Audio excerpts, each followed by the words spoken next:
tibio peronea, o sea, la mortaja tibio peronea con el astrágalo.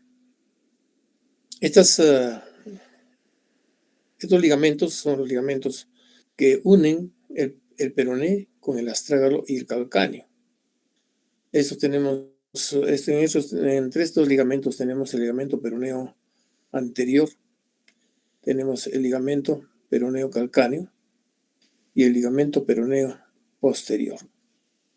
Esos son los ligamentos prácticamente de la cara interna. Y los ligamentos que también a veces se ven comprometidos en estas lesiones son el ligamento tibio peroneo anterior de la sindesmosis tibio peronea, y también tenemos el ligamento tibio peroneo posterior o ligamento posterior de la sindesmosis. Entonces, cuando se produce una luxación se pueden comprometer todos estos ligamentos, al igual que el ligamento deltoideo que es este ligamento deltoideo que sería el tibio calcáneo. Después tenemos el tibio calcáneo posterior y el tibio calcáneo anterior, que son los ligamentos que prácticamente comprometen la articulación, que produce una luxación de la articulación de la mortaja tibio peronea con el astrágalo. Entonces, el esguince de tobillo, o sea, la lesión de los ligamentos del tobillo, pues son muy frecuentes. Paciente que está caminando, hay veces que está corriendo, siente un dolor en el tobillo porque se torce el tobillo, o un deportista, generalmente se tuerce el tobillo hacia adentro, ¿no? Entonces se produce una lesión del complejo ligamentario externo, es decir, del complejo ligamentario peroneo calcáneo astragalino. Entonces predomina esta lesión. En la mayoría de casos, el paciente hace una eversión del tobillo y el tobillo se va hacia adentro y apoya con el borde externo del tobillo y se lesiona este complejo ligamentario. Entonces, esta posición es cuando el paciente pues hace una flexión plantar y una aducción y rotación interna, ¿no? O sea, pone la punta del pie hacia adentro, volteándolo el pie hacia abajo. Entonces, es la posición frecuente en la que se producen este tipo de lesiones. Entonces, en estas lesiones, ¿cuáles son los ligamentos que se van a lesionar? Son los ligamentos peroneo astragalino anterior, el ligamento peroneo calcáneo y el ligamento peroneo astragalino posterior. En este orden se van lesionando. Primero se lesiona el ligamento peroneo astragalino anterior, luego el ligamento peroneo calcáneo y después el ligamento peroneo astragalina posterior. Esa es la frecuencia. Ahora, cuando se lesionan los ligamentos peroneo tibiales, o sea, los de la sindesmosis, quiero que ustedes vean en esta imagen claramente. Cuando se toma una radiografía de la sindesmosis, tiene que tomarse en esta incidencia, una incidencia anteroposterior, pero que la línea media del colimador, o sea, del eje del colimador, se encuentre en el segundo espacio interdigital del pie. Cuando no se encuentra en este espacio interdigital, nosotros no vamos a tener una imagen adecuada de lo que es una radiografía anterior del tobillo. Entonces, las radiografías estándares del tobillo se deben de tomar una anteroposterior, que es esta, y una lateral. Estas radiografías estándar del tobillo nos pueden dar la congruencia y la relación que se encuentra en la mortaja tibio-peronea que habíamos dicho y la relación que se encuentra entre la articulación en la cara inferior de la tibia y la cara superior o el cuerpo del peroneo, perdón, del astrágalo, ¿no?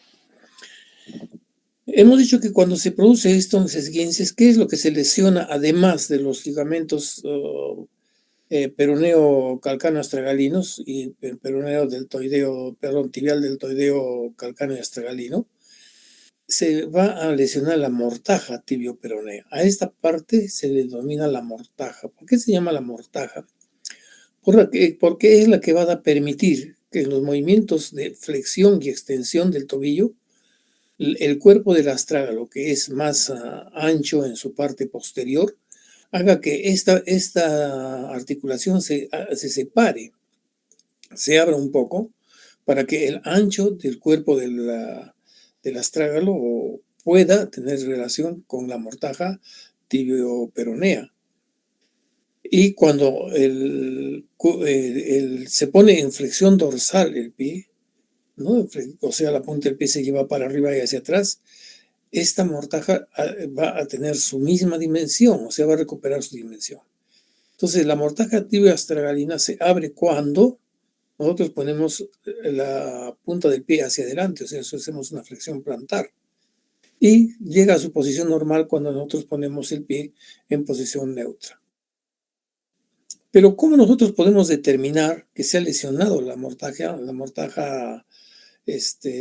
peroneo-astragalina? Perdón, peroneo-tibial, ¿no? O sea, la mortaja del tobillo. O sea, esta es la articulación tibio-peronea distal, porque también el peroné y la tibia se articulan en la parte superior, pero la que lleva, digamos, toda la relación de los movimientos del tobillo es esta mortaja. Cuando nosotros hacemos una evaluación de la mortaja y hemos tomado una radiografía con esta incidencia, vamos a ver que el peroné va a cabalgar sobre la tibia. Como están viendo ustedes acá, vamos a ampliar de repente un poquito más la imagen para que ustedes puedan observar perfectamente bien esto.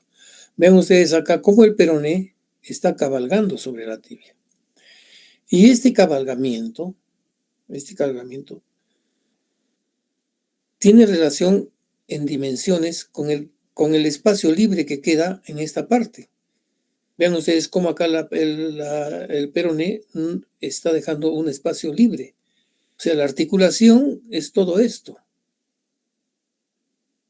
Pero el peroné solamente cabalga en 2/3 externos de la articulación. Es decir, cuando nosotros tomamos una radiografía con la incidencia que hemos dicho, vamos a encontrar lo siguiente, de que si trazamos una línea en el borde medial de la articulación y en el borde interno del tobillo, perdón, del peroné, ¿no? De la articulación del peroné, vamos a ver que este espacio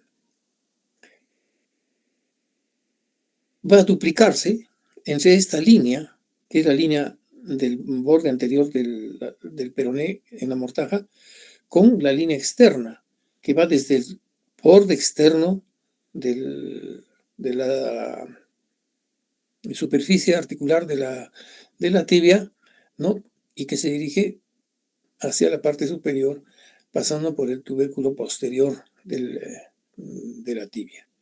Entonces, esta relación de 1 a 2 es la relación que normalmente existe en la mortaja tibio-peronea y que ustedes deben tenerla en cuenta porque esta es la forma en que se puede hacer el diagnóstico de una diástasis tibio-peronea, o sea, de una apertura de este espacio que ya cuando se produce una apertura va a quedar, digamos, la articulación de la mortaja se va a ampliar más y va a quedar pues una articulación inestable, floja, donde en el momento en que se realizan los movimientos va a haber un choque entre el cuerpo del astrágalo con la mortaja y eso es lo que va a producir una artrosis.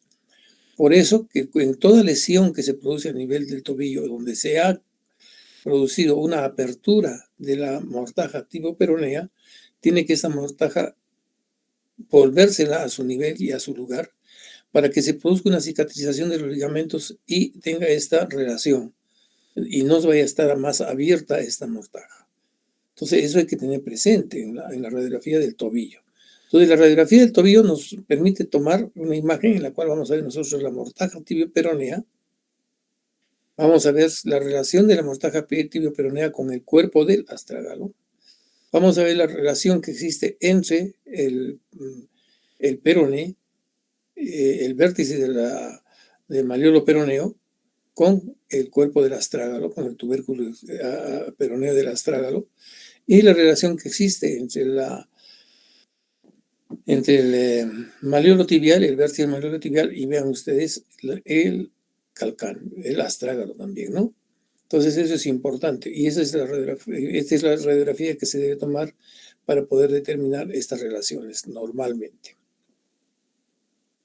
Cuando nosotros evaluamos la mortaja tibio-peronea, ¿qué es lo que es? ¿Cómo vamos a evaluar? Si nosotros tenemos una lesión de la mortaja tibio-peronea y vamos a hacer, que necesitamos una radiografía para ver cómo está la mortaja tibio-peronea, vamos nosotros a tener que hacer esta maniobra. Miren ustedes, llevamos el pie hacia adentro, acá tenemos el pie y lo hacemos en supinación, en esta posición. En esta posición debemos nosotros tomar la radiografía para ver si se abre o no la mortaja peronea. En la tipo A es una mortaja normal, es de 1 a 2. Ven ustedes la relación acá, ¿no?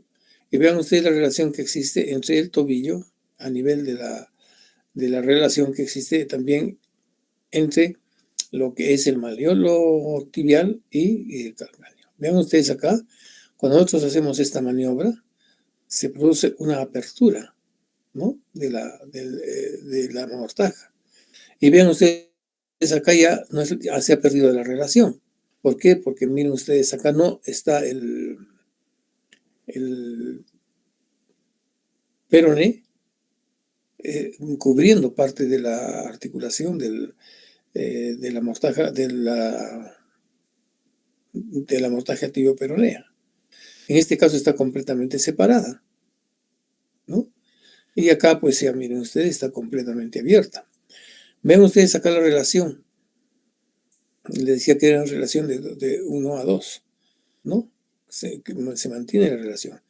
Y acá ven ustedes esta relación que existe, que deben ser de 2 milímetros entre el espacio del cuerpo del astrágalo y la superficie interna del malleolo tibial. Vean ustedes acá cómo ya se ha producido una apertura de este espacio. Vean ustedes acá la apertura es mayor y acá ya está completamente separado, ¿no? el malleolo. Si nosotros vemos las radiografías para poder determinar si hay una luxación del tobillo, vamos a tener que hacer esta maniobra, ¿no? Vean ustedes, llevamos hacia atrás la tibia y jalamos hacia adelante el peroné y sacamos una radiografía anteroposterior y nos va a dar esta imagen.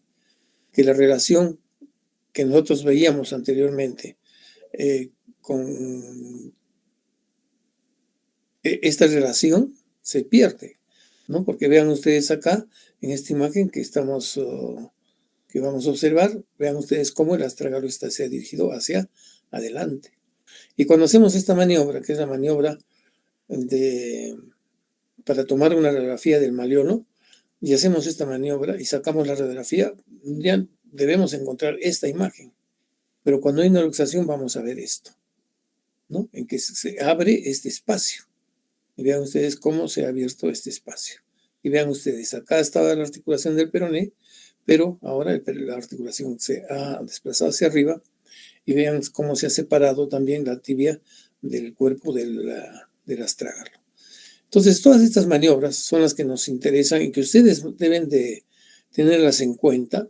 No necesariamente esto van a poder ustedes realizarlo, pero deben saber ustedes cómo pedir una radiografía. Entonces, a esta radiografía que estamos tomando acá, donde estamos llevando el tobillo hacia adentro, se llama con estrés interexterno. Con estrés, ¿no? O sea, ustedes piden una radiografía del tobillo con estrés. Entonces, puede ser con estrés externo o estrés interno. Estrés interno, ¿no? Estamos llevando el tobillo hacia adentro para ver si hay esta congruencia. Si no hay esta congruencia tibio-peronea con esta maniobra del estrés interno, van ustedes a encontrar estas separaciones, quiere decir pues que hay una disrupción o una diastasis de la articulación tibio-peronea y que esto también se debe de solucionar en una luxación del tobillo. Entonces, ¿cuáles son la clasificación de los esguinces del tobillo?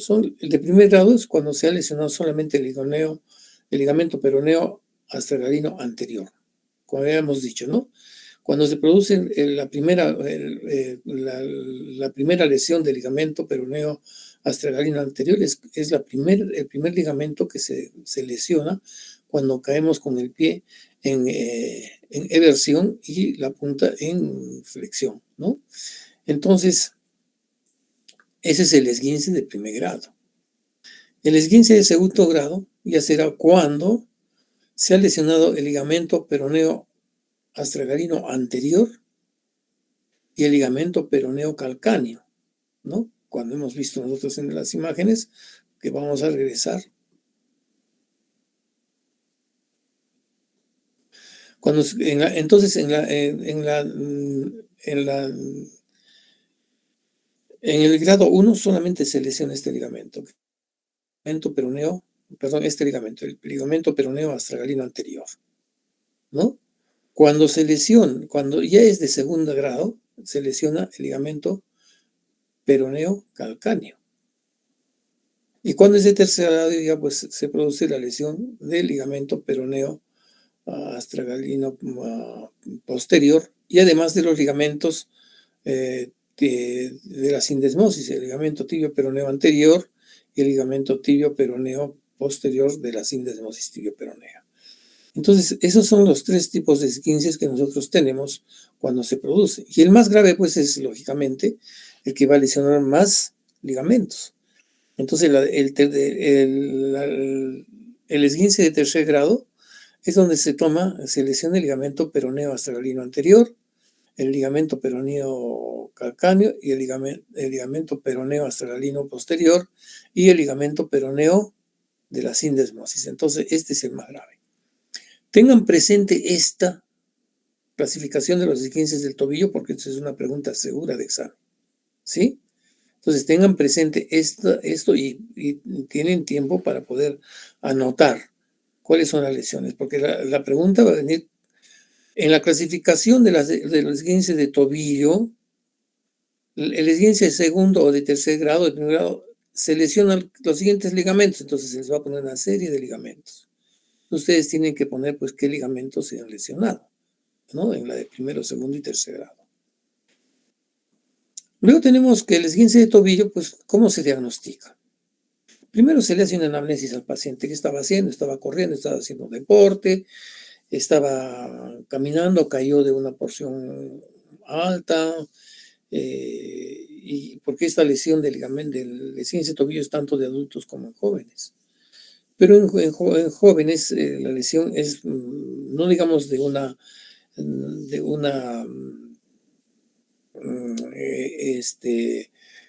accidente grave, ¿no?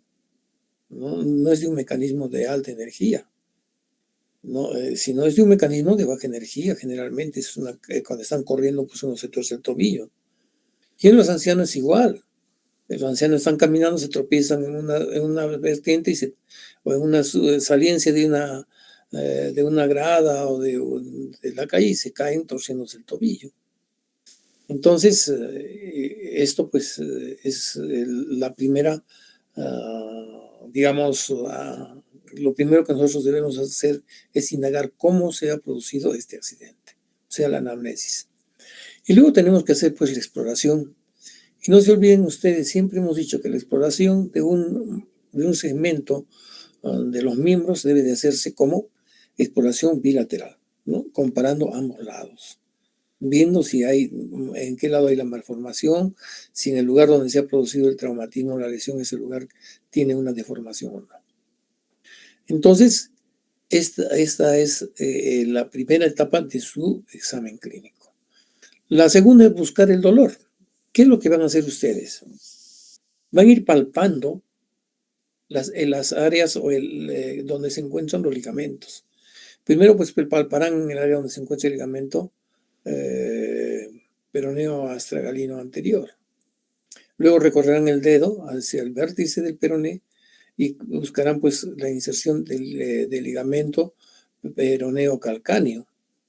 Y después irán a la parte posterior del peroné y ustedes irán a buscar la lesión del ligamento peroneo astragalino posterior.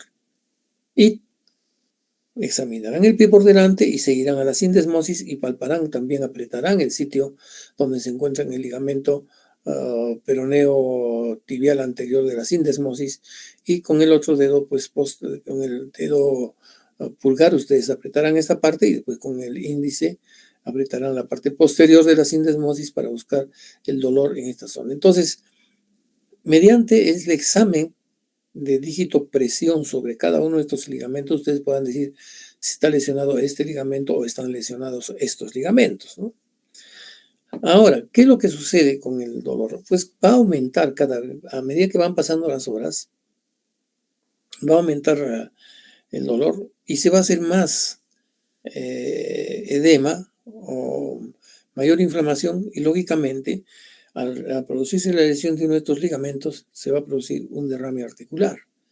Entonces, el paciente va a tener menos posibilidades de poder apoyar el pie, o sea, de ponerse en bipedestación, porque cuando se produce la lesión del ligamento pueden todavía caminar. Hay muchos pacientes, ustedes han visto ahí en los deportistas, ¿no?, que se agarran el tobillo después de que le golpearon y sale caminando.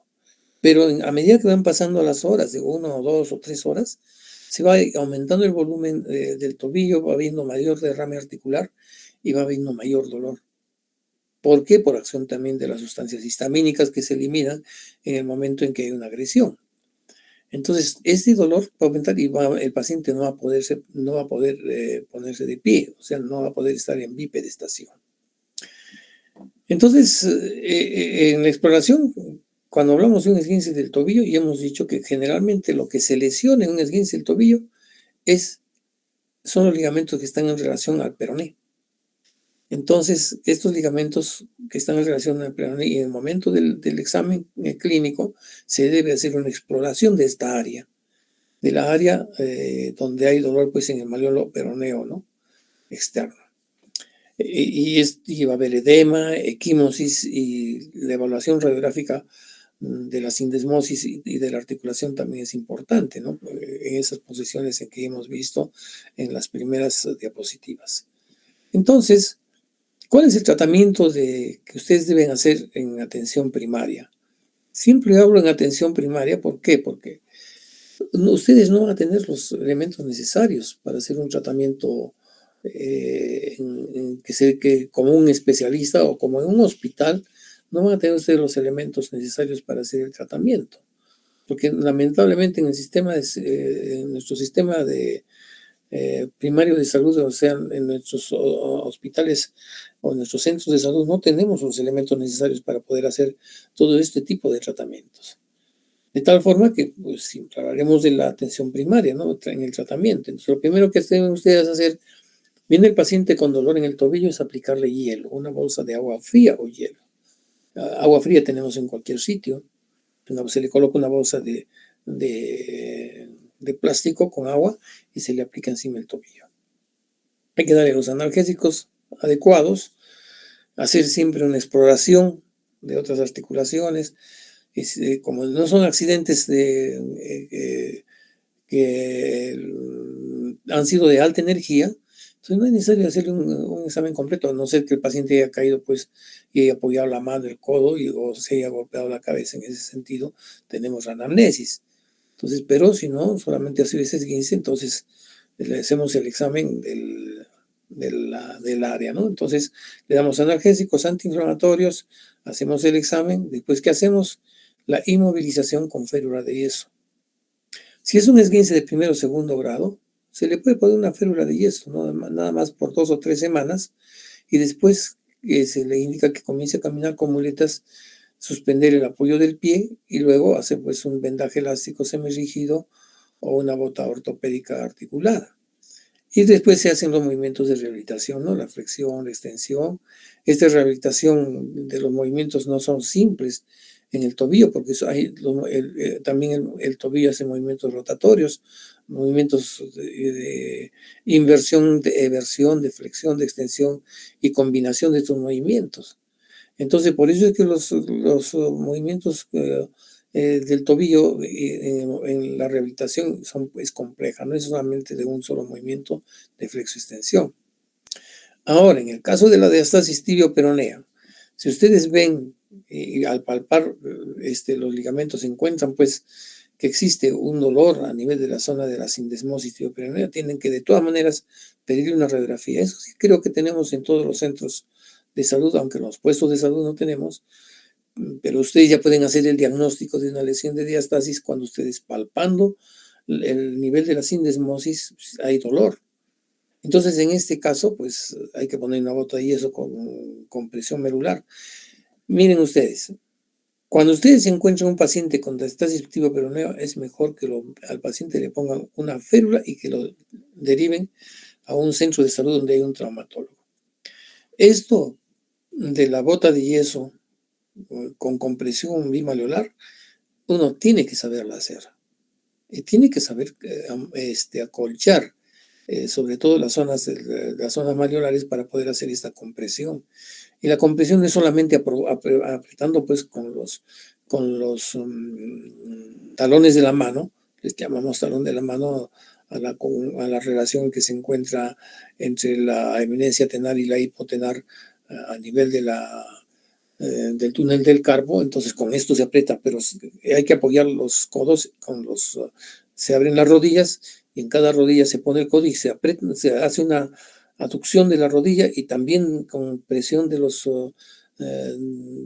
las manos para hacer la presión sobre los maleolos. Entonces esto no es fácil. Y si vemos que con una radiografía no se ha logrado pues reducir adecuadamente este desplazamiento, esta apertura de la sindesmosis tibio-peronea, ¿qué es lo que tenemos que hacer? Es un tratamiento quirúrgico. Y el tratamiento quirúrgico será pues una reparación de los ligamentos de la sindesmosis y aplicar un tornillo de compresión. O ver de repente el injerto del ligamento del peroneo, peroneo lateral corto, injertarlo y hacerle pues un injerto de ligamento. Entonces, esto no se hace puesto en un centro de salud, lo hacen en un hospital y tiene que ser especializado pues por un especialista, ¿no? Entonces, eso es lo que se relaciona a lo que es esguince del tobillo, que es muy diferente a lo que es luxaciones del tobillo. Las luxaciones del tobillo ya pues son lesiones en las cuales se han comprometido todos los ligamentos, ¿no? Y vean ustedes cómo se ha perdido pues la relación entre entre todos los huesos de la articulación, tibio peroneo astragalina. Vean ustedes, ¿no? Entonces son lesiones pues ya con ligamentos, o sea, hay ruptura, no solamente los ligamentos peroneo astrágalo calcáneo y de la sindesmosis, sino ya pues también hay lesiones del ligamento deltoideo y de los ligamentos tibiales astragalinos, ¿no? Entonces, estas luxaciones puras del tobillo, ¿por qué se llaman luxaciones puras? Porque también hay luxaciones con fractura. Entonces, las luxaciones puras son las en las cuales solamente se han roto los ligamentos, pero no hay lesiones óseas. ¿Me entiende? No hay lesiones óseas tanto del maleolo peroneo ni del tibial, ni de la sindesmosis, ni del peroné. Solamente se ha producido un desplazamiento de los huesos y han roto sus ligamentos, pero sin que se hayan producido lesiones óseas. Entonces, estos desplazamientos pueden ser diferentes, ¿no? Hacia afuera, hacia adentro, anteriores y posteriores. Entonces, estas luxaciones puras del tobillo también pueden ser de dos tipos, ¿no? En relación a su exposición. Una puede ser cerradas, como este tipo, vean ustedes, aquí es una luxación cerrada, y una luxación abierta, como esta de que vemos, en la cual se puede observar de que acá se encuentra el astrágalo, el cuerpo del astrágalo. Y vean ustedes, acá está la superficie articular del tobillo y el peroné se encuentra en esta parte, ¿no? Entonces, estas son lesiones que se ven con cierta frecuencia en nuestro medio, pero más frecuentes son los esguinces que las luxaciones. Entonces nosotros podemos preguntarle, ¿qué es más frecuente? ¿Una luxación o un esguince, ¿no? Entonces ustedes pondrán pues que es un esguince la más frecuente. Aunque también hay luxaciones, pero no son tan frecuentes como los esguinces del tobillo. Entonces, estas son las luxaciones puras del tobillo, sin que hayan lesiones óseas. Entonces, ¿cuál es el mecanismo? Pues el pie en extensión plantar o en posición intermedia. También ven ustedes, esta es la forma en que se pueden producir este tipo de luxaciones. Entonces, el pie está en flexión plantar, o en posición intermedia hay una inversión. Vean ustedes cómo el pie se va hacia adentro, ¿no? Y lógicamente, pues se romperán todos los ligamentos, ¿no? Vean ustedes los ligamentos completos de los ligamentos peroneos y tibiales, y también de los ligamentos de la sindesmosis. Entonces veremos nosotros que se han roto, ¿qué ligamentos? Veremos pues que se han roto todos los ligamentos del tobillo para que se produzca esta luxación.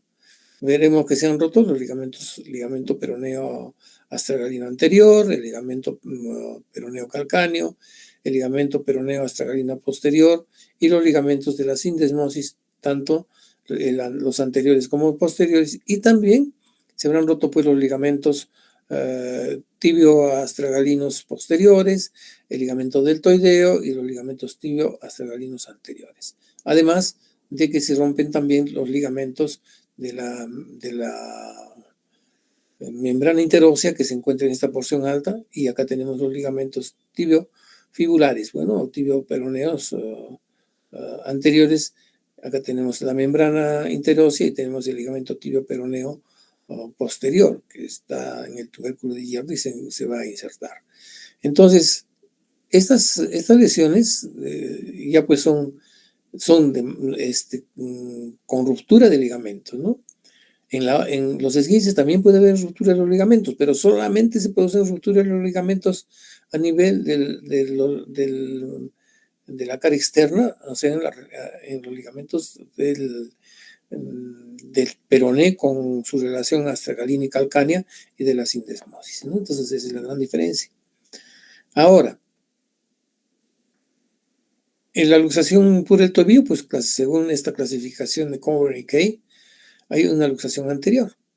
Vean ustedes, se ha ido el cuerpo del peroné hacia adelante, ¿no? Perdón, el cuerpo del astrágalo hacia adelante, ¿no? Y en la parte posterior se está yendo la articulación de la tibia. Después tenemos la posterior, es igual. Miren ustedes cómo el cuerpo del peroné sigue hacia atrás, está yendo hacia atrás, y la tibia sigue hacia adelante. El lateral puede ser un lateral interno, vean ustedes, este espacio de acá se ha abierto completamente, ¿no? O puede ser un lateral interno también, y uno superior, en que el cuerpo del astrágalo se ha ido hacia la parte superior. ¿Cuál es la más frecuente? La más frecuente es esta, la anterior, ¿no? Entonces yo puedo ponerles una pregunta. ¿Cuál de las luxaciones puras del tobillo es más frecuente? ¿La anterior, la posterior, la lateral o la superior?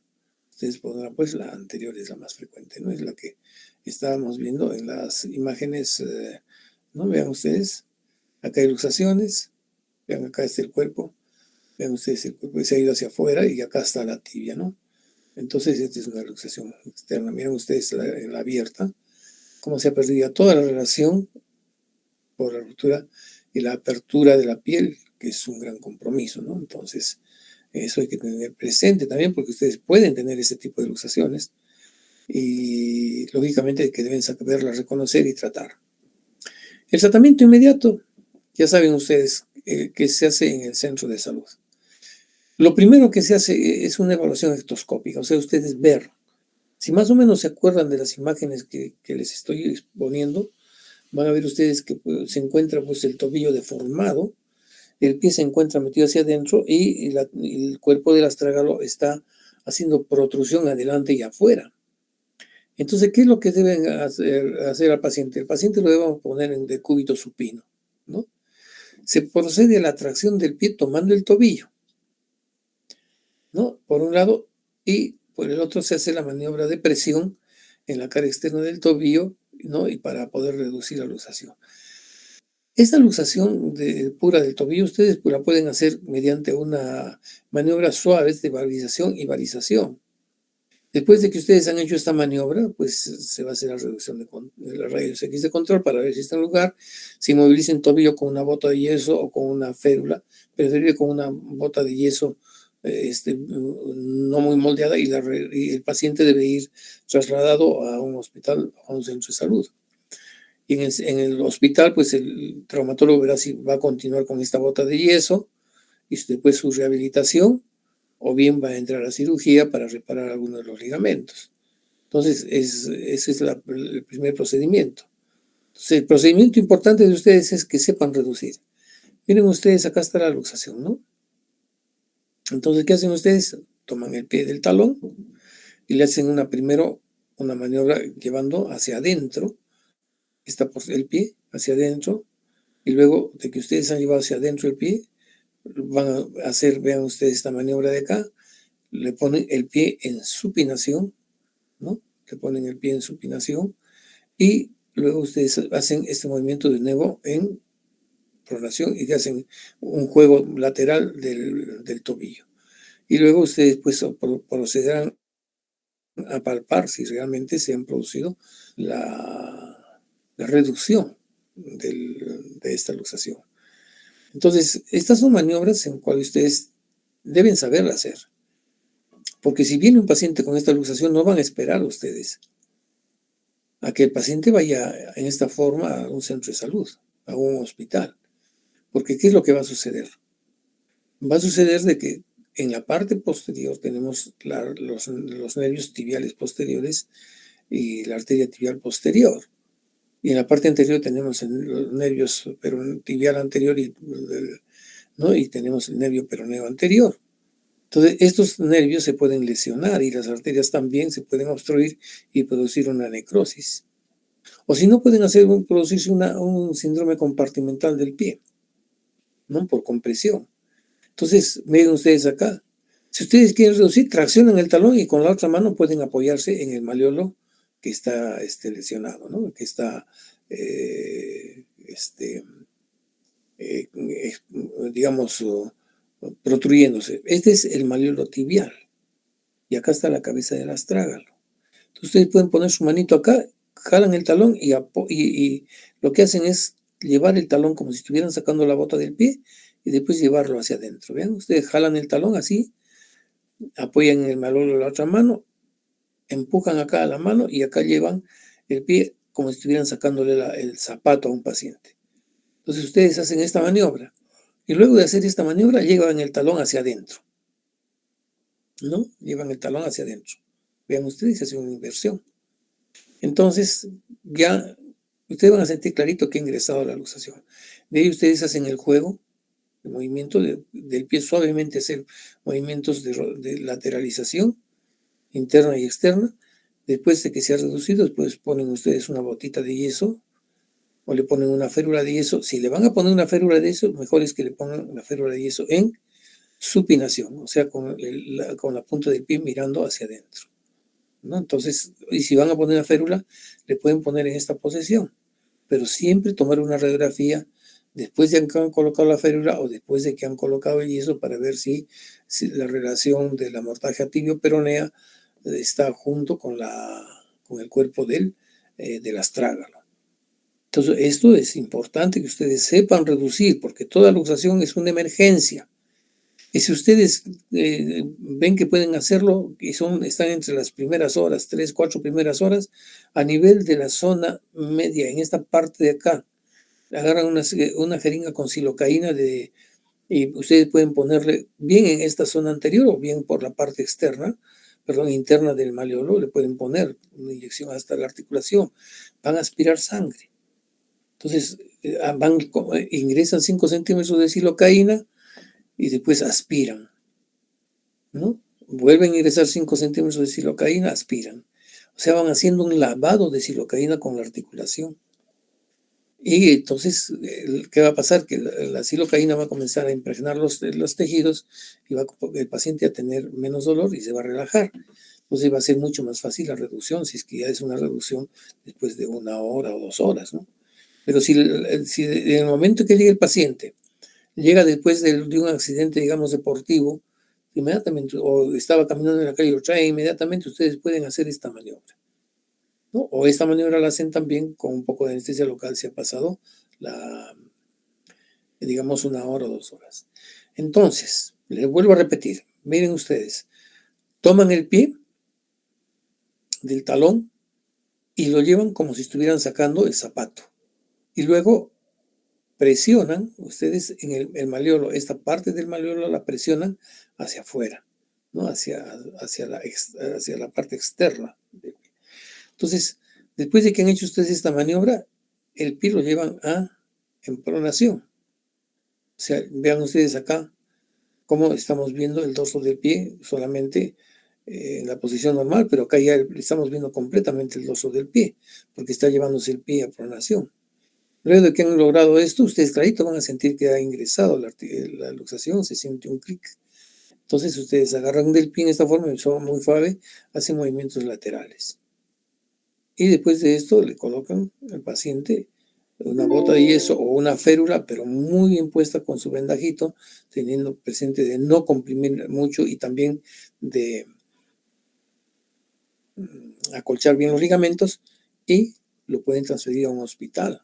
Y si tienen un equipo de rayos X en su centro de salud o en su puesto de salud, pues se toman una radiografía con la incidencia que yo ya les he indicado anteriormente.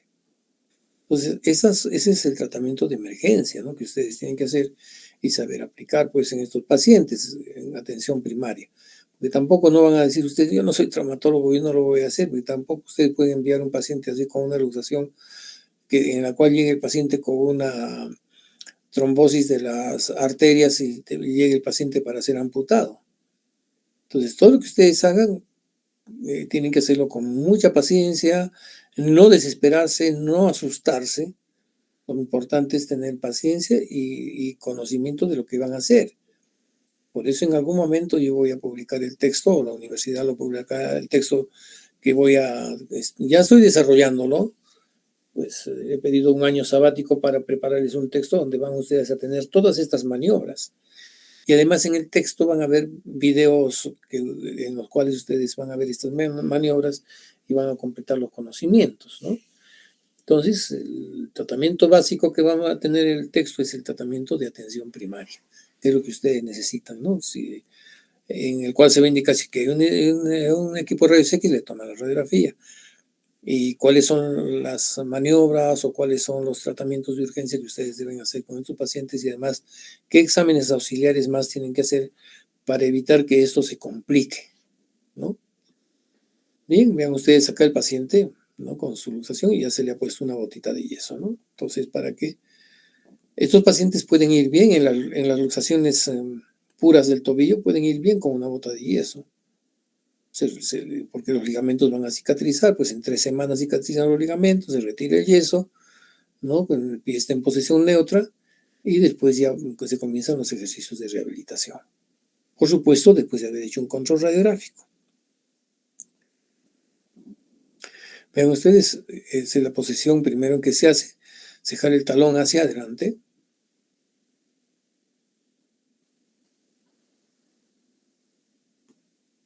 luego se lleva el pie, ven ustedes, hacia adentro, después ¿no?, y después se hacen los movimientos de lateralidad. Y finalmente pues se pone un yesito. Ahora vamos a ver ya las luxofracturas. Lo que hemos visto anteriormente son solamente las luxaciones puras, o sea, donde no hay lesiones de los huesos, sino son luxaciones donde hay solamente lesiones de los ligamentos. Estas son las lesiones, más frecuentes, los esguinces y las luxaciones puras. Sobre todo los esguinces son los más frecuentes, ¿no? En cambio, las luxofracturas también tienen cierta frecuencia. Y la luxofractura es cuando ya se producen, pues, pérdida de la relación de la articulación, y además se producen fracturas de los huesos de la mortaja tibio-peronea. Entonces, la luxofractura, pues, esta es una lesión de la articulación del tobillo. Hay una pérdida de relación de la mortaja tibio-peronea con el astrágalo, y los mecanismos pues son directos o más frecuentemente indirectos. los con fuerza de rotación y las fuerzas axiales de traslación. O sea, no solamente son movimientos de pronación o supinación, sino además a estos movimientos de pronación en posiciones de pronación y supinación se van a agregar fuerzas de rotación o fuerzas axiales, es decir, fuerzas que vienen de arriba hacia abajo, ¿no? Entonces, esto es lo que va a originar, pues, estas fuerzas axiales y fuerzas de rotación son las que van a originar las lesiones de los huesos de la mortaja tibioperonea. Estas luxofracturas, pues, generalmente se producen con las luxaciones o subluxaciones del astragalo, de la mortaja tibioperonea. No siempre las luxofracturas nos vamos a encontrar que el hueso el astragalo ha perdido su relación con la mortaja tibioperonea. Puede ser que en el momento en que se ha producido el traumatismo se haya producido pues la luxación, pero después esta se reduce, ¿no? Por la inestabilidad que hay en esta zona en el momento y la apertura de la mortaja tibioperonea. Entonces se origina pues una luxación o subluxación del astragalo con la mortaja tibioperonea. Y se asocian pues a estas lesiones componentes óseos o ligamentos implicados. Miren ustedes, pueden haber en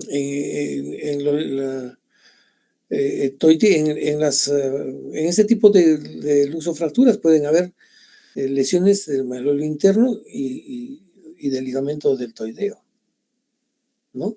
Pueden haber lesiones del malleolo externo o ligamento lateral externo del tobillo, laterales externos del tobillo. O pueden haber lesiones del tubérculo tibial anterior de la sindesmosis tibioperonea o del tubérculo iliario tubérculo posterior de la sindesmosis tibioperonea. Entonces, al margen de las lesiones ligamentarias, hay lesiones de los malleolos y de los tubérculos tibiales. Por ser lógicamente lesiones que alteran la congruencia entre el astragalo y la mortaja tibioperonea, ¿qué va a pasar? Se van a modificar pues, las superficies de contacto astrágalo-peroneo-tibiales. Entonces, cuando hay una alteración de esta relación de contacto astrágalo-peroneo-tibiales, ¿qué va a suceder? La articulación, al final, si no se le hace un buen tratamiento, va a conducir a una artrosis precoz de tobillo, ¿no? Y lógicamente conlleva, pues, además, este tipo de lesión de las luxofracturas, además de todos estos componentes que hemos dicho, de las lesiones de los malleolos, que pueden ser interno, externo, de los tubérculos tibial anterior o posterior de la sindesmosis, también se va a lesionar esto. Conlleva importante afectación de las partes blandas, sobre todo en caso de las fracturas abiertas, ¿no? Pero van a ustedes a ver cómo, pues en estas lesiones, ¿se acuerdan que hemos descrito cuando hay lesiones del pilón tibial? Hemos descrito cómo se afecta la piel de los malleolos o la piel del tobillo. Igual se va a producir este tipo de lesión. Vean ustedes cómo se afecta, ¿ve? En este tipo de fracturas. Vean, hay una gran desequimosis. Incluso pueden haber hasta luxofracturas y fracturas abiertas. Entonces, en estas imágenes vemos cómo en las luxaciones, en las luxofracturas, hay fractura del malleolo peroneo, hay fractura del malleolo tibial y pueden haber también fractura del peroné por encima de la sindesmosis, en la mitad de la sindesmosis o por debajo de la sindesmosis pueden haber, y también se lesionan los tubérculos anteriores y tubérculos posteriores de la sindesmosis tibioperonea. Entonces, no todo se fractura. Vamos a ver cómo pues, hay lesiones en que se fracturan solamente un malleolo o se fracturan los dos malleolos, y vamos a ver cómo el malleolo peroneo se va a fracturar en diferentes posiciones. Entonces, las fracturas de la sindesmosis tiene una clasificación, que es esta, la de Müller, que es la que más se utiliza, ¿no? Ven ustedes las infrasindesmales. ¿Qué significan las fracturas infrasindesmales? Las fracturas que se producen por debajo de la sindesmosis tibio-peronea. Miren ustedes, acá se ha fracturado solamente unifocal, que es cuando se ha fracturado solamente, puede ser que se fracture el malleolo peroneo, o en el otro caso que solamente se fracture el malleolo tibial. Esas son las unifocales, ¿no? Las bifocales, cuando ya son, miren ustedes, fracturas de los dos malleolos, del malleolo tibial y del malleolo peroneo. Y las rotacionales, vean ustedes, cuando ya se ha fracturado el malleolo tibial, pero además ha comprometido la mortaja tibio-peronea. O sea, hay un fragmento que se ha producido, que miren ustedes acá la cabeza, el cuerpo del astrágalo ha chocado contra el peroné, y además como la fuerza ha continuado, también ha deprimido la articulación o la superficie articular de la tibia. Entonces, estas son las unifocales, las bifocales, y estas son las rotacionales, ¿no? Cuando ya acá solamente ha habido una supinación, acá ha habido una supinación y pronación, ¿no? Y acá ya pues una rotacional. Vean ustedes las transindesmales. ¿Qué significan las transindesmales? Son fracturas en las cuales se ha producido ya una lesión de la sindesmosis. O sea, son fracturas en las cuales el peroné se lesiona o se fractura a nivel de la sindesmosis. Esas son las transindesmales. Pueden haber transindesmales con fractura del malleolo tibial, o sea que es lateral y medial. Lateral y medial posterior. Vean ustedes, cuando se fractura el malleolo peroneo a nivel de la sindesmosis, se fractura el malleolo tibial y además se fractura uno de los tubérculos, bien el anterior o bien el posterior de la sindesmosis por tracción. ¿Qué es lo que pasa acá? Que rota este fragmento y tracciona y arranca su inserción, con su inserción anterior, arranca una porción del tubérculo anterior de la tibia. Entonces son las transindesmales. Y las suprasindesmales son las que hay fractura, vean ustedes, ya por encima de la sindesmosis, ¿no? Entonces esta puede ser la simple, las deficiencias simples, o sea, las que se fracturan solamente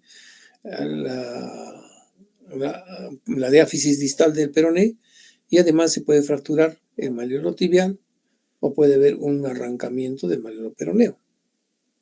Las multifragmentarias son cuando existe, es la misma que la anterior, sino que ya se toma en relación más un fragmento que se desprende o que se origina a nivel del peroné.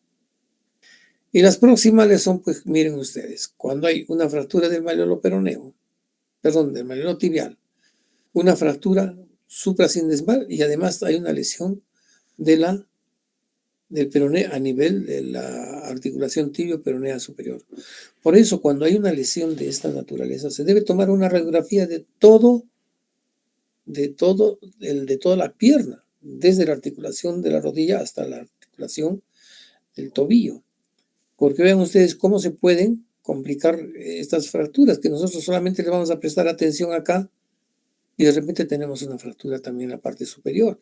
Y estas fracturas de la parte superior, o sea, de la articulación tibio-peronea, donde está la cabeza del peroné, son lesiones que nosotros debemos tomarlas muy en cuenta. Porque cuando hemos visto nosotros anatomía, o cuando ustedes han visto anatomía, bueno, yo también he sido docente de anatomía, hemos visto que por delante de la cabeza del peroné discurre el nervio peroneo anterior. Entonces, cuando se lesiona este ligamento peroneo anterior, ¿qué pasa? Que el pie se cae. No va a haber flexión dorsal del pie, o sea, flexión hacia la pierna, ¿no?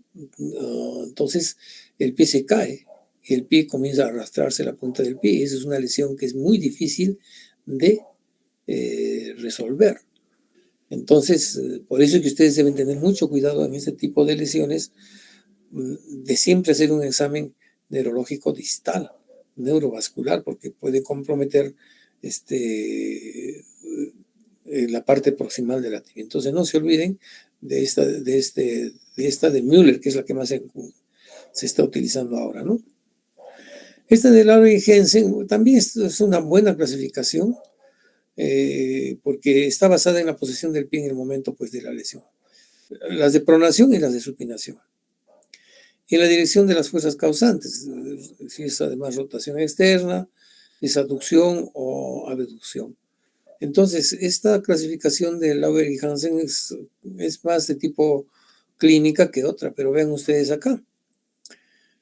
La rotura del ligamento lateral externo, abulsión del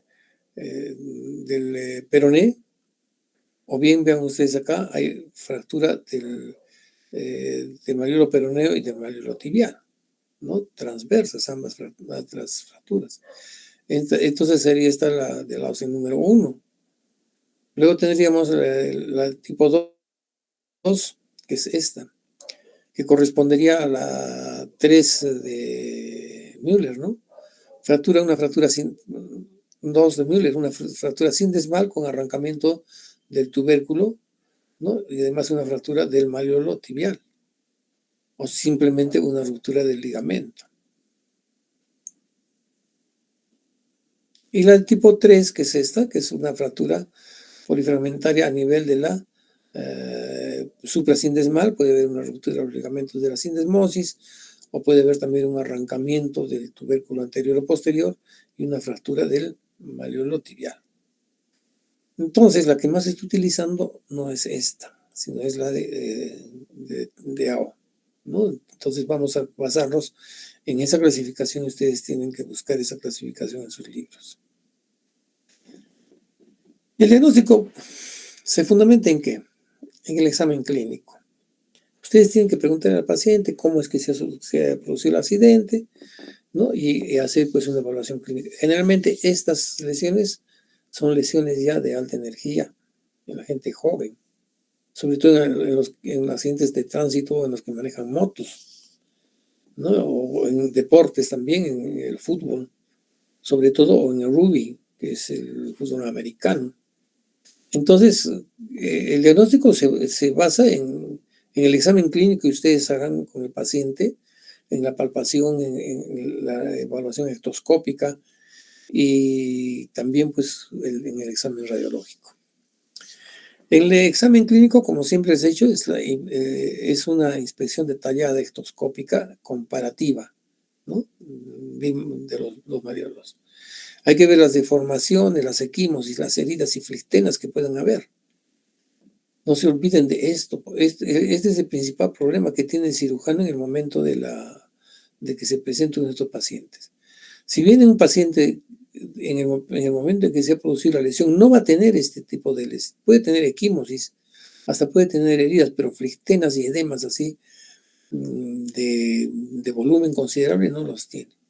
Pero si ustedes pueden, ¿cómo le pueden ayudar ¿cómo se llama al cirujano, al traumatólogo lo pueden ayudar? Es haciendo que no se produzcan aflictenas ni se produzcan edemas grandes, como poniendo el tratamiento, primero el tratamiento con agua fría o con hielo, y después de eso ponerle sus antiinflamatorios.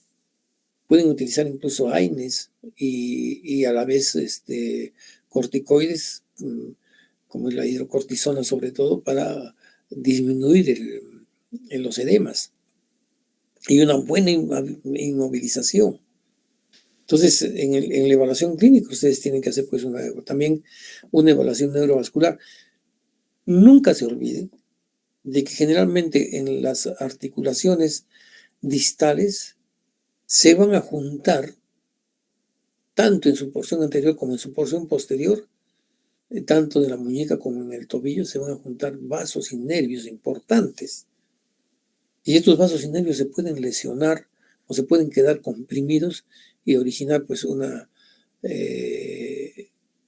pérdida de la sensibilidad y pérdida de la circulación distal.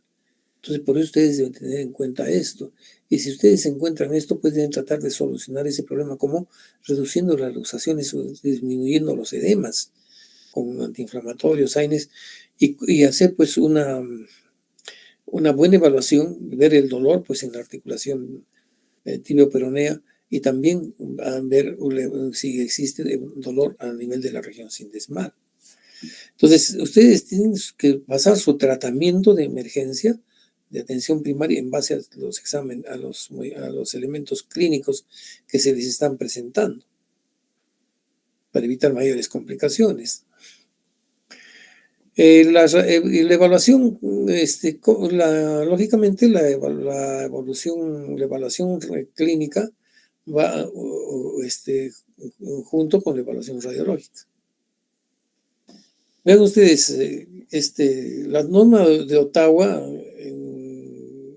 permite la selección de casos que precisan estudios radiográficos. O sea, no en todos los pacientes se deben realizar radiografías. Indican pues esto, ¿por qué? Porque la exposición a los rayos X y bueno, ¿no? Entonces, si ustedes se hacen una buena evaluación radiológica, si ustedes deben hacer solamente una radiografía, según las normas de Ottawa, en los siguientes: edad mayor o igual a 55 años. No, si es el traumatismo agudo del tobillo. Si el paciente tiene mayor de 55 o, por ejemplo, tiene una impotencia de apoyo o soportar el peso. O si es menor de 55 y tiene dolor a la palpación en cualquiera de los malleolos, también. O si tiene dolor a la palpación en los malleoles y no puede presentar, no puede soportar el peso y tiene impotencia al apoyo, también. Entonces, en este caso,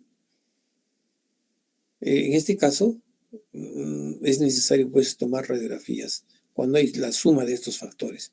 Pero cuando solamente presenta uno de estos factores, no hay necesidad de tomarle una radiografía al paciente. Ahora, la provisión es la que debemos tomar, pues ya hemos visto, ¿no? La evaluación radiográfica se toma generalmente en proyecciones radiológicas habituales.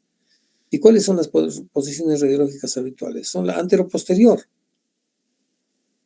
en la que hemos visto, ¿no? con la incidencia en el segundo espacio interdigital, para evaluar también, en este caso, no solamente los malleolos, sino también evaluar la sindesmosis tibioperonea, ¿no? Y las laterales, que son las proyecciones, pues, ¿no? Para ver los desplazamientos anteriores o posteriores del astrágalo. Hay una incidencia radiográfica que es la anteroposterior de 15 grados con rotación interna, que evalúa la mortaja tibioperonea. Esta posición de 15 a 20 grados en rotación interna también es importante. ¿Por qué? Porque esta es la posición que se llama la posición de la mortaja tibioperonea, porque nos va a evaluar. Es la posición en que el pie se pone ligeramente hacia afuera para poder bien ver la mortaja. Es la incidencia radiográfica que va el rayo a nivel del segundo espacio digital, ¿no? Entonces, vean ustedes la importancia de tomar una buena radiografía en el tobillo. Ustedes, como médicos, deben saber tomar las incidencias radiográficas. Por allí hay libros en los cuales se dicen imagenología radiológica del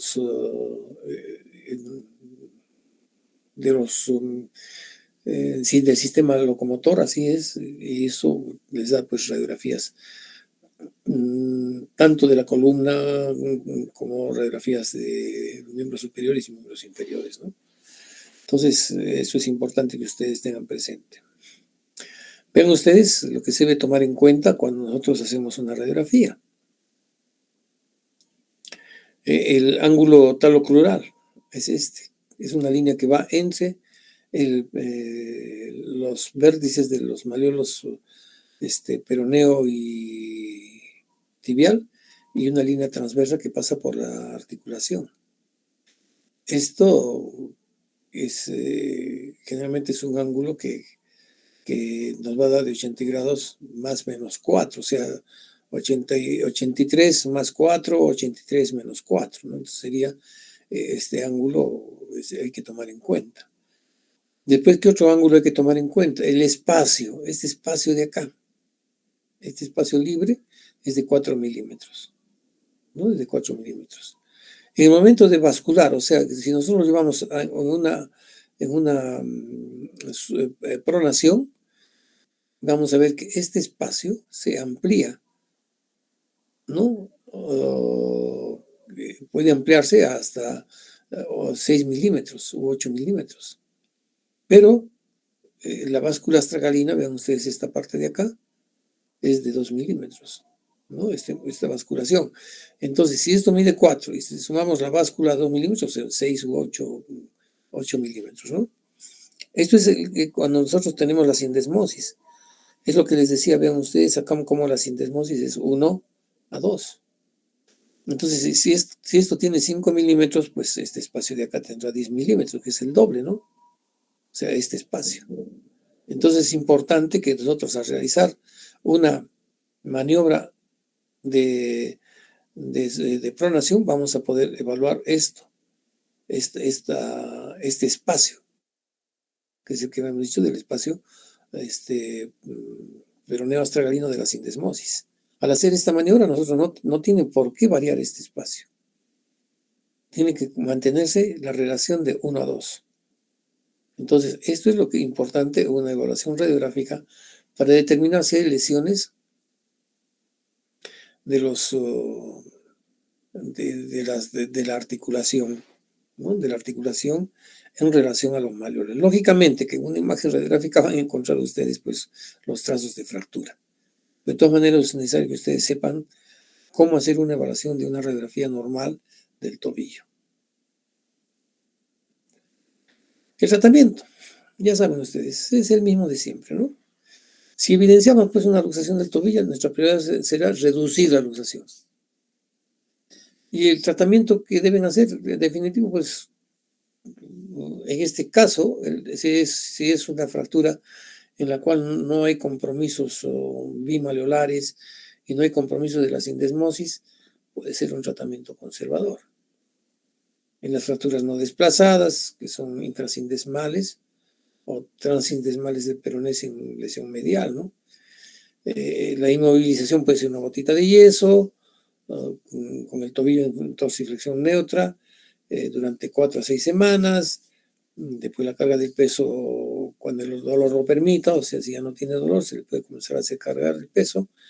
Y controles radiográficos periódicos para asegurar pues que la reducción continúa, ¿no? Que no se ha movido la reducción. Ese tratamiento ortopédico casi ya no se realiza. Ahora, todos los especialistas y todas las escuelas indican que lo que más importante en el paciente es la producción. Es decir, el paciente debe de seguir produciendo, ya no se da tantos descansos médicos. Por eso, de que la osteosíntesis ahora es la primordial en el tratamiento de toda fractura. Por más que no sea desplazada, ¿no? Bueno, en algunos casos, los muy conservadores, siempre indicamos que debe hacerse un tratamiento ortopédico, no quirúrgico. Pero cuando ya hay pues, desplazamiento, sí se hace un tratamiento quirúrgico, ¿no?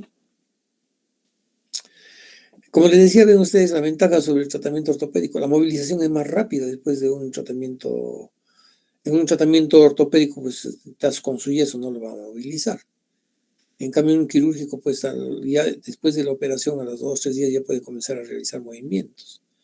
De igual forma, cuando la osteosíntesis es una osteosíntesis estable, se pueden realizar cargas precoces, o sea, apoyar el pie en el piso, pero sin hacerle una carga excesiva, ¿no? Es una carga precoz, suave, ¿no?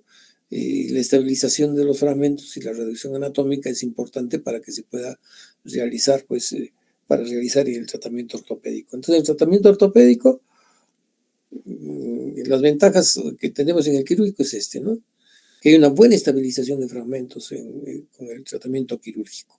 En cambio, el tratamiento ortopédico, ¿no? Pues está inmovilizado con un yeso y a veces pueden disminuir el edema y puede variar los desplazamientos de los fragmentos, ¿no?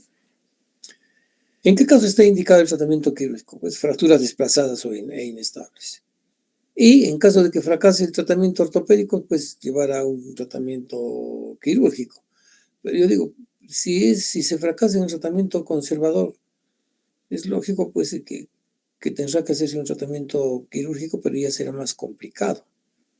No por, digamos, las complicaciones de la piel, sino porque se forman ya sinequias, o sea, adherencias, se forma ya callo óseo exuberante y va a comenzar a esto originar un proceso también osteoporótico y ya la osteosíntesis va a ser más difícil, ¿no? Entonces, en este caso, eh, digamos, es mejor pues, realizar un tratamiento quirúrgico cuando vemos que hay lesiones que pueden ir mal con un tratamiento ortopédico.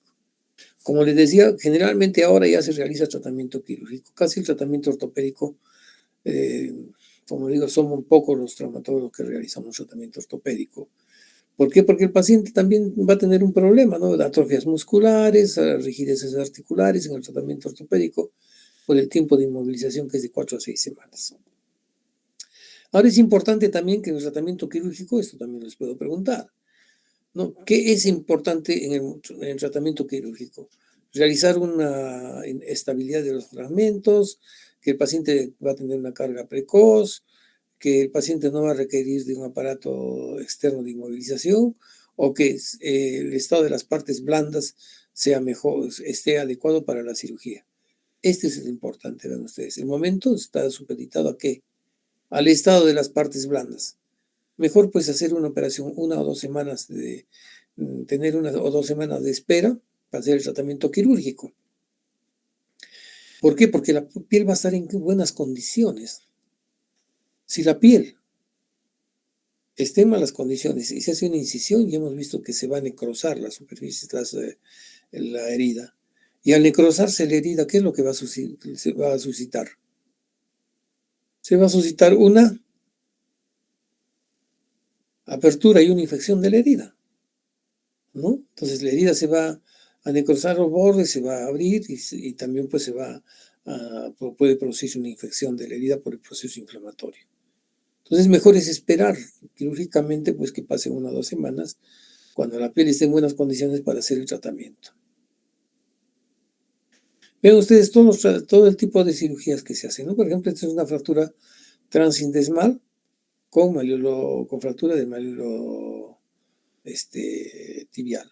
Entonces, es una placa de osteosíntesis donde se hace una reducción de la sindesmosis, ¿no? Y del peroné, y también se hace una osteosíntesis con un tornillo o con 2 tornillos de compresión de los malleolos. Generalmente es necesario utilizar 2 tornillos, ¿eh? Porque con un solo tornillo puede el malleolo moverse o rotarse entonces se colocan 2 tornillos, ¿no? Acá también, miren ustedes, en este caso, vamos a ver este caso, acá hay un paciente que tiene una fractura del malleolo tibial, pero que tiene una fractura también de la sindesmosis. Y también hay una fractura de quién. Vean ustedes, acá hay una fractura del malleolo posterior, o sea, del de Yerti. Vean ustedes, acá está la fractura del malleolo posterior. Entonces, este tornillo está sujetando la fractura del malleolo posterior. Este tornillo, porque estos son los tornillos del malleolo tibial. Entonces, este tornillo está sujetando, es el que está sujetando la fractura del malleolo posterior. Luego tenemos esta otra imagen que igual. Miren ustedes, acá hay una fractura solamente del peroné, ¿no? Puede ser una sindesmal. Entonces es quirúrgica, sí, y además hay una diastasis. Entonces vean ustedes, se le coloca una placa de osteosíntesis para reducir la fractura, ¿no? Del malleolo peroné, y además se coloca un tornillo que va a permitir que se junte el peroné y tome su posición en la sindesmosis en una posición adecuada, para que no esté separado este espacio, ¿no? De acá no esté separado el espacio sindesmal. Entonces, porque si está separado el espacio sindesmal, entonces ¿qué va a pasar? La articulación esta va a quedar suelta y va a quedar, como decíamos antes, chocolea, o sea, hay un movimiento de choque en esta articulación y eso es lo que va a producir una artrosis, ¿no? Entonces se le coloca un tornillo de compresión para unir la sindesmosis. Luego tenemos acá, vean ustedes acá también una fractura del malleolo peroné y una fractura del malleolo tibial. Vean ustedes acá cómo se aplica un sistema Benck. Este tipo de fracturas del sistema Benck son muy buenas en los malleolos, en el malleolo tibial. Y también se puede aplicar en el malleolo peroneo cuando las fracturas son transversas. Cuando las fracturas son transversas. No, pero miren ustedes acá el defecto. Esto es justo lo que yo quería que ustedes vean. Este defecto. Vean ustedes, ¿no? Si está mal la radiografía, que le han tomado mal la incidencia radiográfica, o persiste acá una diastasis tibio-peronea, ¿no? Acá hay otro problema. Vean ustedes acá cómo se ha producido la reducción, pero acá tenemos otro factor, pues, que es el factor del malleolo posterior, que está haciendo también que se ha hecho una osteosíntesis del malleolo posterior, ¿no? Acá tenemos un paciente que ha tenido una gran lesión del tobillo, donde pues miren ustedes cómo se han destrozado ambos malleolos y también parte del astrágalo.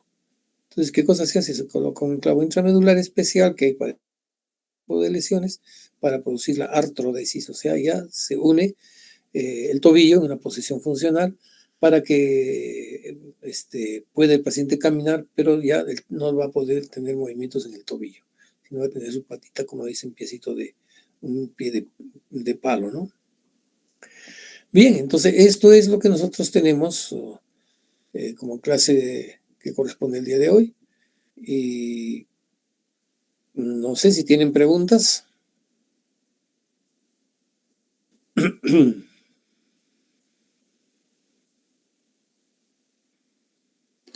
Doctor, buenas noches. Buenas noches, señorita. Dígame.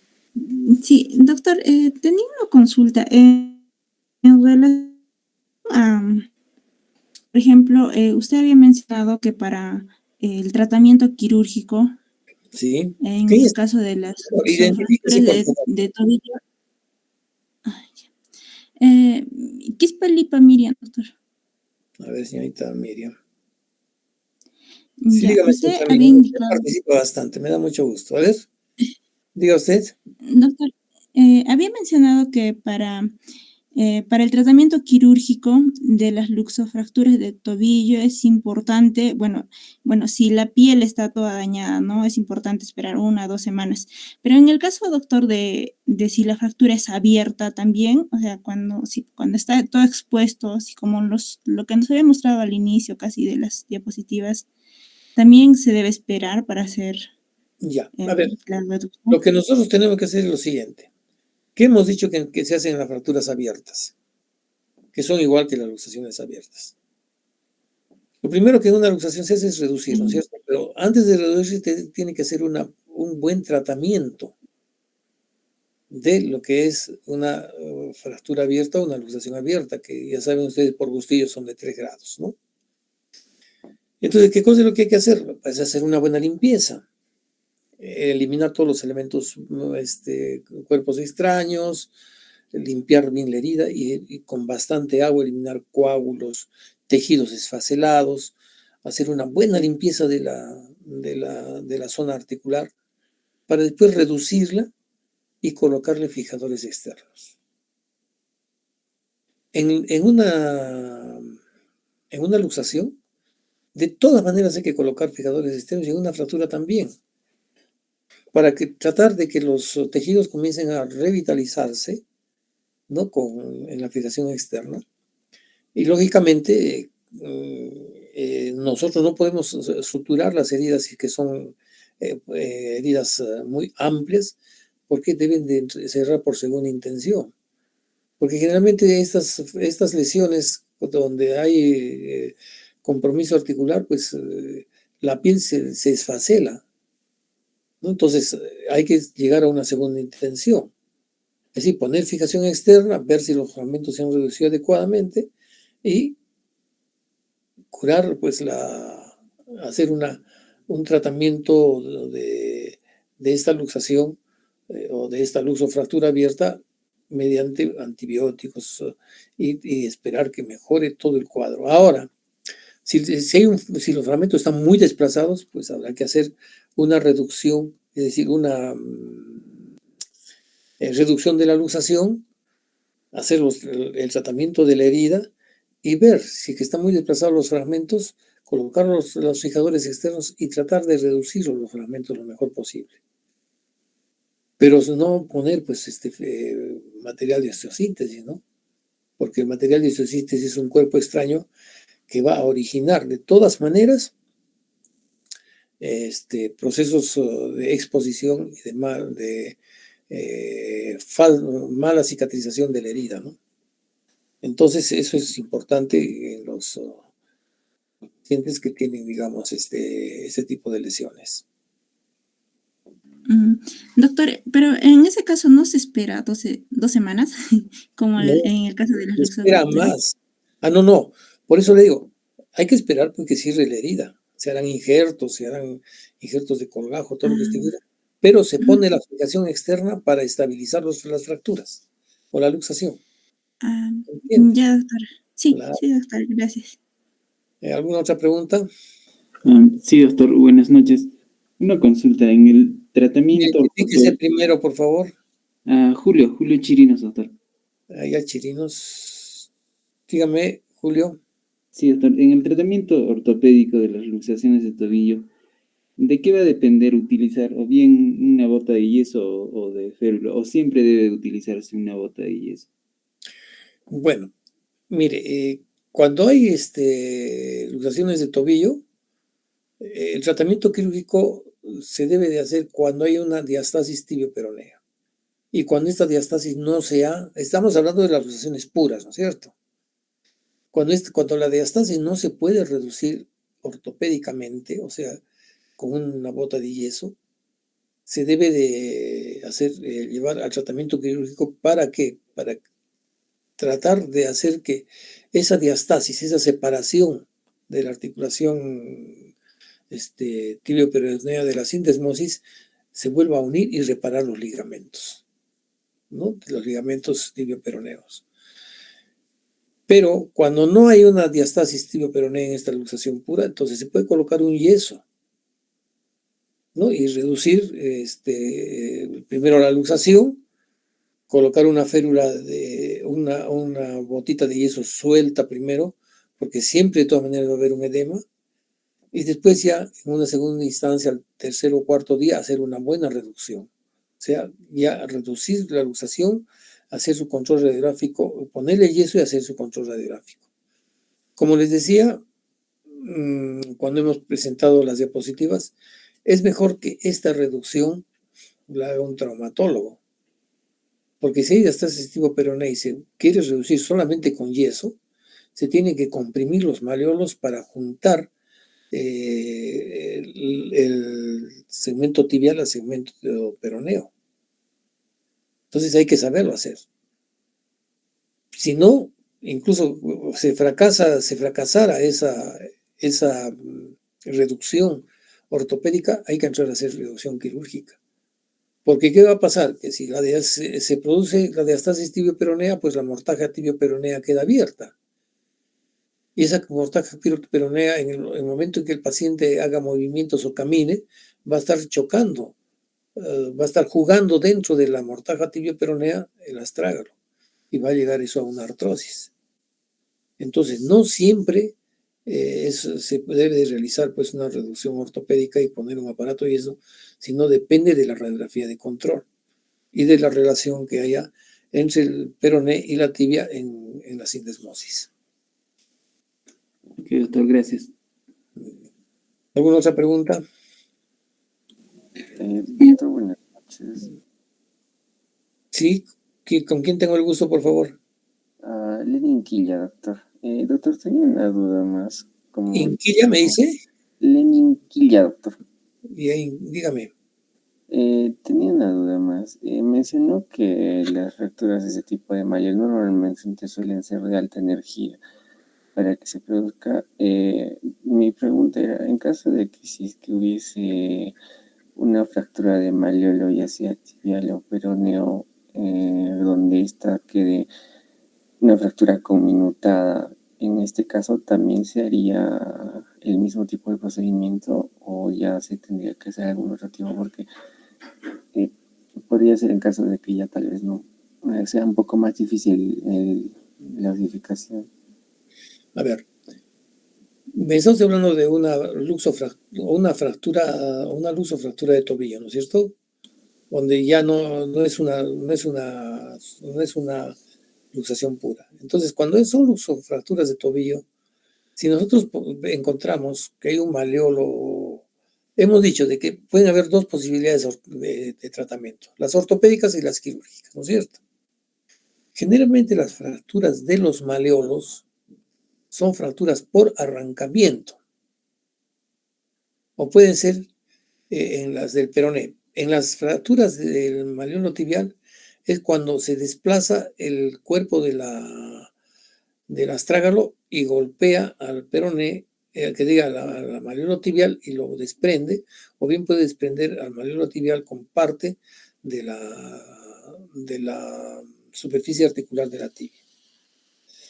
Entonces no son conminutadas este tipo de fracturas. Generalmente no son conminutadas. Imagínense una fractura conminutada, tendría que ser una fractura por herida de bala, ¿no? O un traumatismo muy violento. Pero generalmente estas fracturas no se producen por traumas pues directos, sino que se producen por movimientos patológicos que se suscitan en la articulación, sean movimientos de supinación o de pronación, además de movimientos de extensión y rotaciones, ¿no? Entonces, particularmente yo nunca he visto una fractura polifragmentaria de un maleolo. Entonces, como hemos dicho, tiene sus pros y sus contras la inmovilización ortopédica. Tiene el pro de que no se hacen heridas, que se pueden reducir pues sin alterar la anatomía externa del tobillo. Pero lo contrario pues el tiempo de inmovilización.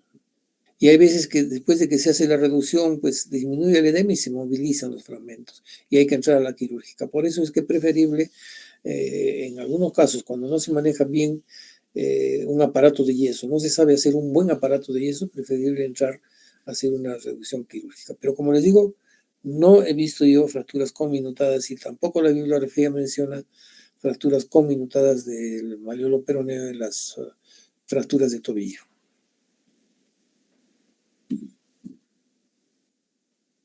¿Te has dado contento? Sí,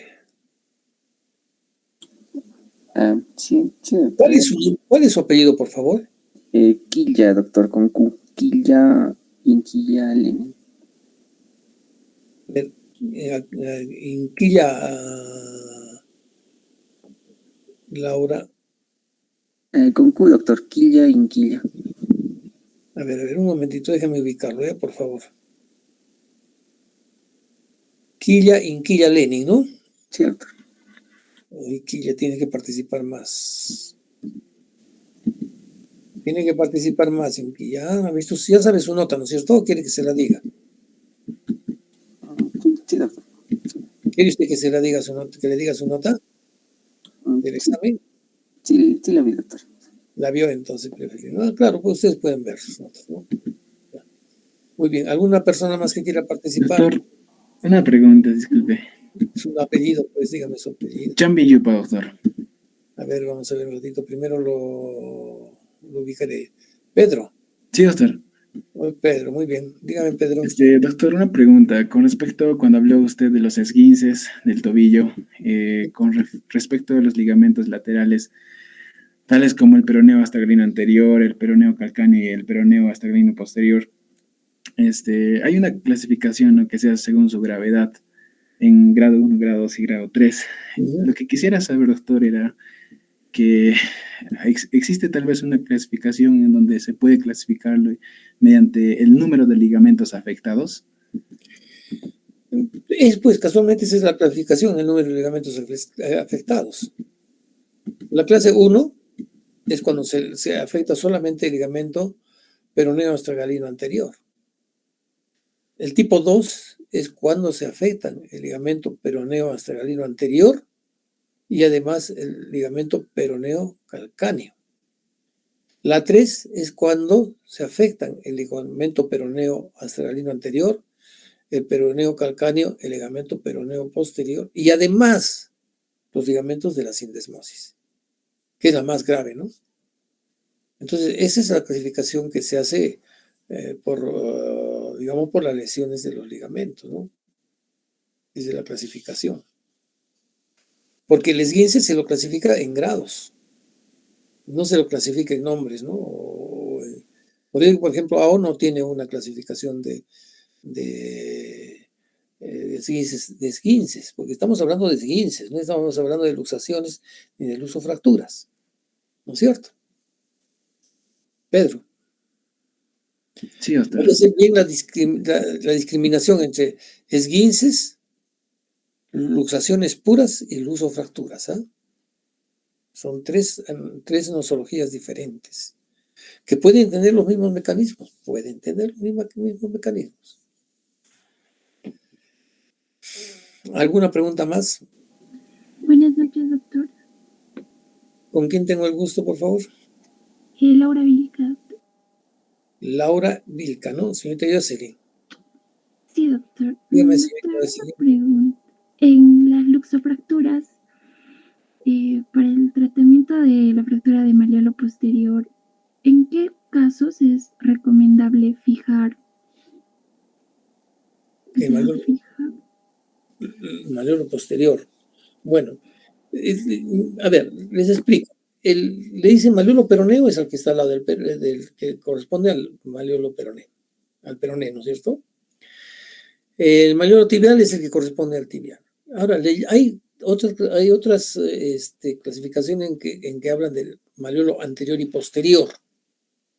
El malleolo anterior sería la parte anterior de la superficie articular de la tibia, ¿no? Que ya estaría entre los dos malleolos. Entonces, a ello le llaman malleolo anterior. Y malleolo posterior le llaman pues a la parte posterior, o sea, la mitad posterior de la superficie de la tibia que se encuentra entre el malleolo tibial y el malleolo peroneo, ¿no? Entonces, esas fracturas ya no corresponden a las fracturas del malleolo, sino esas fracturas corresponden a, ¿qué hemos dicho? A las fracturas conminutadas del pilón tibial. ¿Sí? Sí. Entonces, en lo que son fracturas de malleolos, no puede entrar esto que dicen fractura de malleolo anterior y posterior. No. Entran en la clasificación de las fracturas de las polifragmentarias en lo que es las fracturas transversas del pilón tibial o de la metáfisis distal de la tibia, ¿no? Entonces más o menos me entienden, ¿no es cierto? En las fracturas malleolares no existe este tipo de fractura del pilón, ¿cómo se llama del malleolo anterior y posterior. No son del malleolo externo, malleolo interno, o bien del malleolo externo con una porción más del borde anterior de la tibia, o puede ser también borde posterior, ¿no? Pero generalmente es el malleolo tibial el que se compromete bien a nivel del borde de la articulación de la tibia, o bien se lleva una porción más de la porción tibial, ¿no? Entonces, no es del malleolo, no hay malleolo tibial anterior y posterior. Algunos le llaman malleolo tibial anterior y posterior a estos segmentos de la porción distal de la epífisis de la tibia, ¿no? Ya, doctor. Entonces, ¿sería recomendable fijarlo? O sea, lógico, ya hemos dicho que cuando hay fracturas articulares tienen que ser reducciones anatómicas para evitar pues esos desniveles que pueden haber en esta superficie que van a originar artrosis, ¿no? Es recomendable, muy recomendable que en el tratamiento, digamos, de la fractura de pilón tibial hay una congruencia completa en la articulación en la superficie articular de la tibia, porque si no va a destrozar la superficie articular del cuerpo del astrágalo, ¿no? Gracias, doctor. Ya, señorita Jocelyn. ¿Alguien más que desea hacer preguntas? Doctor, buenas noches. Sí, por favor, tengo el gusto. Merma Crota, doctor. ¿Perdón? ¿Cuál es su apellido? Merma, doctor. A ver, señorita, un momentito, déjeme ubicarla. Señorita Soledad. Sí, doctor. Dígame, señorita Soledad. Doctor, es muy frecuente que o sea, un paciente cuando está con férula sienta hormigueo, sensación de ardor, cuando esté utilizando o después de que ya se le haya quitado. No, ¿sabe qué pasa? De que los pacientes que están con yesos o con férulas generalmente tienen algodón, ¿no es cierto? Y ese algodón en algunos les produce una sensación de picor en la piel. E incluso hay muchos que agarran un lapicerito, un palito y se meten y se rascan, ¿no? Que es malo porque pueden producirse erosiones de la piel sin que nosotros las veamos. Ahora, es diferente ese picor de piel a lo que sería un hormigueo. Si hay un hormigueo, quiere decir que se está produciendo alguna presión en un nervio que correspondería al territorio donde hay el hormigueo. A veces en el síndrome compartimental comienza primero con esta sensación de hormigueo, las manifestaciones de compresión de los nervios. Entonces, ¿qué cosa hay que hacer? Abrir la férula, abrir el yeso, ¿no? O, por ejemplo, si es una férula donde se ha apretado demasiado, digamos, la venda elástica, soltar la venda elástica. Por eso, cuando se pone un yeso, cuando se pone una férula, lo primero que ustedes tienen que hacer es evaluar la circulación distal y la sensibilidad. ¿Cómo van la circulación y la sensibilidad?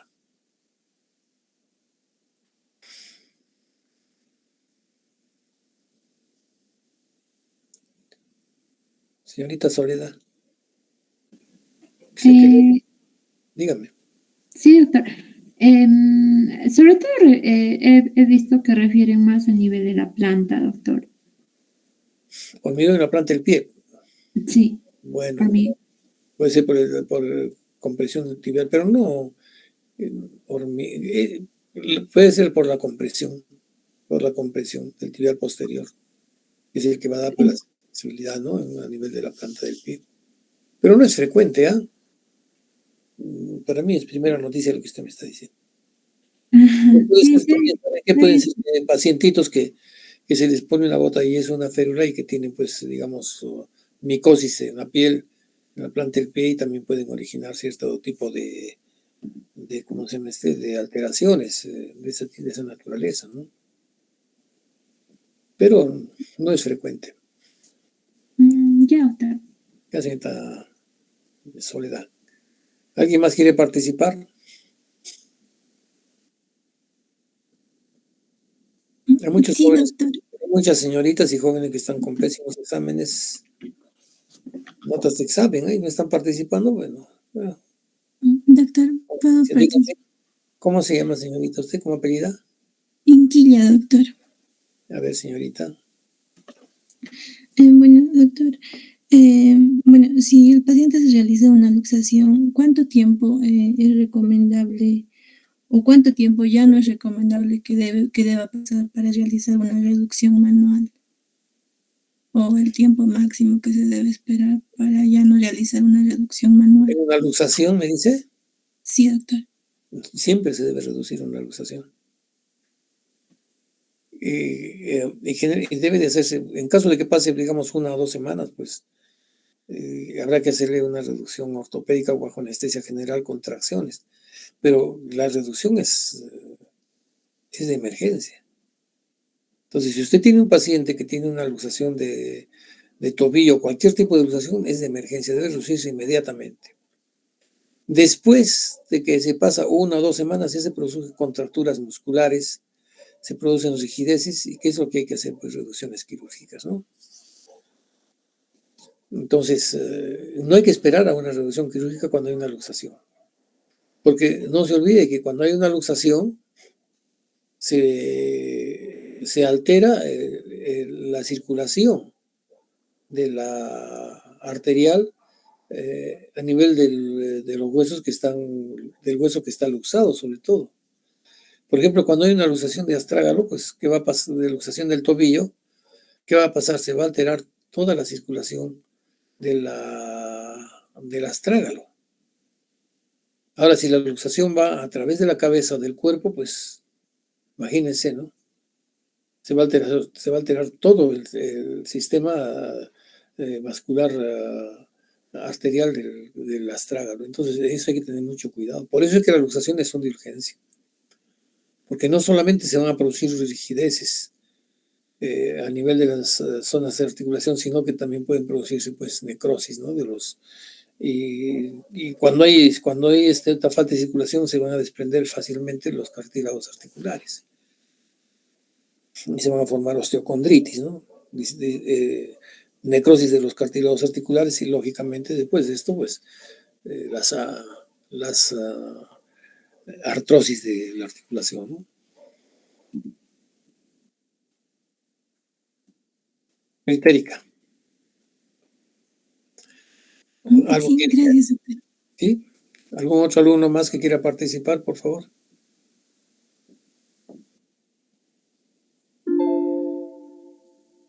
Muy bien.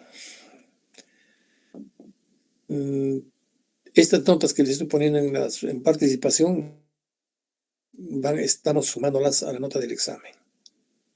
Entonces esto significa pues de que los alumnos que están participando más van a tener mejores notas o van a recuperar sus notas aplazadas. ¿Sí? Bien. Buenas noches a todos, tengan un buen fin de semana, descansen, nos estamos comunicando el día lunes.